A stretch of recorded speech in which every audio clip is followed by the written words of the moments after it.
Kumukaan mo butong, dapat mo ay pagbalbi. How to cook this? First step. Wood na, okay, story of wood. Make sure inyong luwag di basa. Kaya bisik ang tika. Pakanti-kanti lang. Okay, ano lang sa laman. Ah, diba? Ano bita ko ninyo ni Book basa? Oh, diba? Oo, ano ga?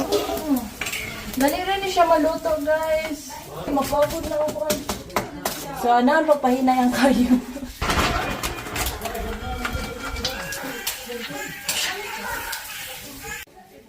Last hapon na, guys. Ready to fry. Tigil dapat.